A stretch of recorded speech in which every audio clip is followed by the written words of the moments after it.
So hello. है। काफ़ी अहम और बेहतरीन मुद्दे पे आप आवाज़ उठाने जा रहे हैं। जी। हमें सुन के काफ़ी अच्छा लगा। आप अपनी तरफ से बताइए क्या कुछ। सर जो मुंबई पूरे इंडिया में जो प्रोस्टिट्यूशन का हाल है सभी को पता है, और जिस तरह के जो भी प्रोस्टिट्यूट इंडिया में हैं जिनको गंदी नज़र से देखा जाता है, सो उसके खिलाफ हम लोग आवाज़ उठा रहे हैं।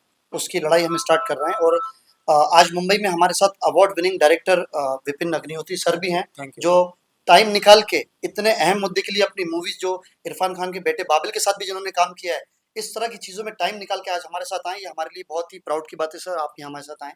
तो ये भी बताना चाहेंगे कि किस तरह की लड़ाई हम लोग शुरू कर रहे हैं और किस तरह की रिक्वेस्ट हमारी मुंबई से है। देखिए, मैं आपको सिलसिलेवार तरीके से बताऊँ तो India as a country happiness index में हम लोग बहुत नीचे जा रहे हैं, हमारी ट्रेडिशनल वैल्यूज़ बहुत नीचे जा रही हैं और ऐसे में अगर हम हर किसी को एक समान अधिकार दे सकें, तो that would be good for our country. अब प्रोस्टिट्यूशन एक ऐसी चीज़ है जिसको हम लोग बहुत ही घिन भरी निगाहों से देखते हैं, लेकिन क्या वो इंसान नहीं है? क्या उनको भी बेसिक बेनिफिट्स नहीं मिलने चाहिए? क्या अगर हम उसे लीगलाइज कर दें, अगर हम उसे एक मॉडल की तरह मुंबई से शुरू करें, मुंबई में उसे लीगलाइज्ड करें और कोशिश करें कि हम उसके एडवांटेजेस बताएं। अब हमारी जो बच्चियां हैं, 14 साल की हैं, 15 साल की हैं, उनको कूदना पड़ता है इन सब चीज़ों में। तो अगर ये लीगलाइज्ड हो जाता है तो वहाँ हमारी बच्चियों का भविष्य सुधरेगा। दूसरा, आप अगर उन्हें लीगलाइज्ड करते हो तो हम ये जो सेक्सुअल एक्टिविटीज़ की जो डिजीज़ेज़ होती हैं, उस पे हम काबू पा सकते हैं। तो हमें बढ़ना होगा, इंडिया को टेक फॉरवर्ड करना होगा और मोदी जी हमेशा से उनका ये सपना रहा है कि India as a country evolve करे।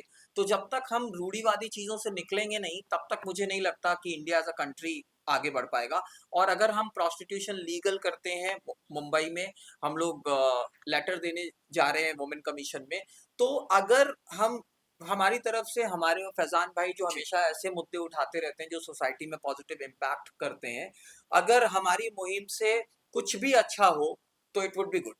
इतने सारे इंसिडेंट और केसेस मुंबई में नहीं पूरे भारत में हो रहा है, जी। आपने इस पर ही आवाज उठाना किसके सर इसका सबसे बड़ा रीज़न ये है कि जिस तरह की हालात मुंबई में अभी हो रहे हैं इसको लिए? प्रोस्टिट्यूशन को लेके, सो मुझे लगता है सर अगर इस चीज़ को लीगल करी जाए, ये हमारी रिक्वेस्ट है। जो मुंबई विंग की प्रेसिडेंट हैं, उनको भी देखिए हम ये लेटर दे रहे हैं, आपके सामने क्लियर मेंशन है। इसमें क्लियर हमने मेंशन करा हुआ है कि मैम हमें इस तरह की आप ये जो प्रोस्टिट्यूशन है मुंबई में, ये लीगल होना चाहिए, हमारी उनसे रिक्वेस्ट है।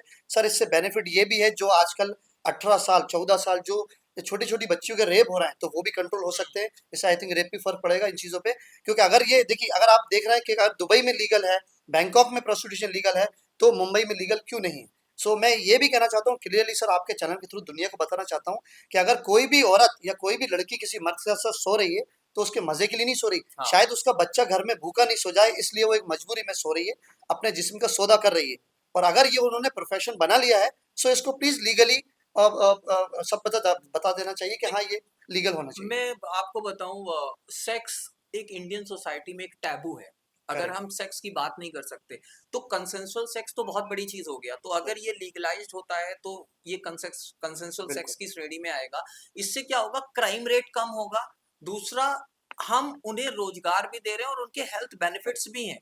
अब एड्स है, एड्स अगर हम कंसेंसुअल सेक्स कर रहे हैं तो एड्स की बीमारी जड़ से खत्म हो सकती है। राइट। और हमारी मुंबई एक ऐसी सिटी के रूप में प्रदर्शित हो सकती है पैन इंडिया कि हमने शुरू किया, मुंबई ने ये इनिशिएटिव लिया और मुंबई हमेशा से इनिशिएटिव लेने के लिए मशहूर रहा है। तो मुंबई के लिए ये बहुत गर्व की बात होगी। सर जब मैंने ऐसा प्लान किया मेरी टीम से डिस्कस करके, हम्म। मुझे ऐसा करना है, फिर मेरी सर से मुलाकात हुई।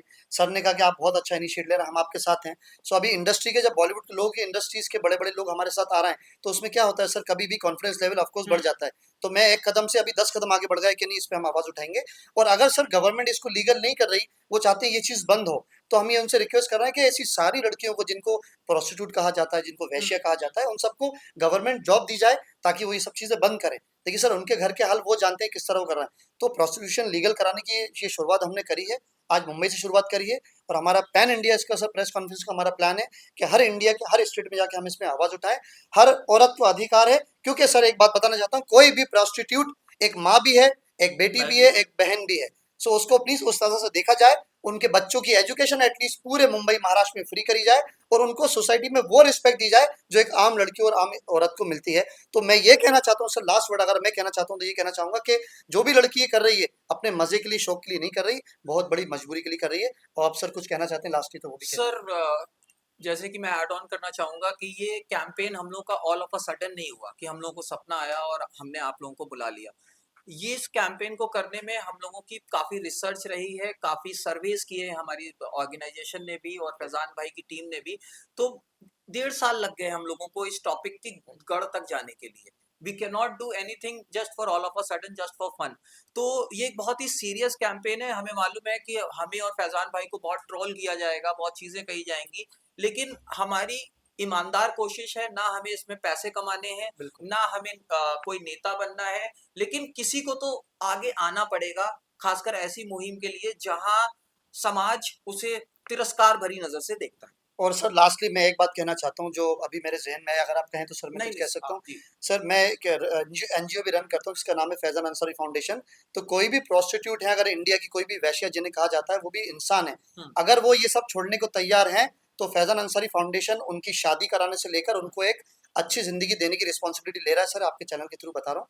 सो कोई भी मुझे इंस्टाग्राम पे उसके लिए डीएम कर सकता है, मेरी आईडी फैज़ान.बॉलीवुड है।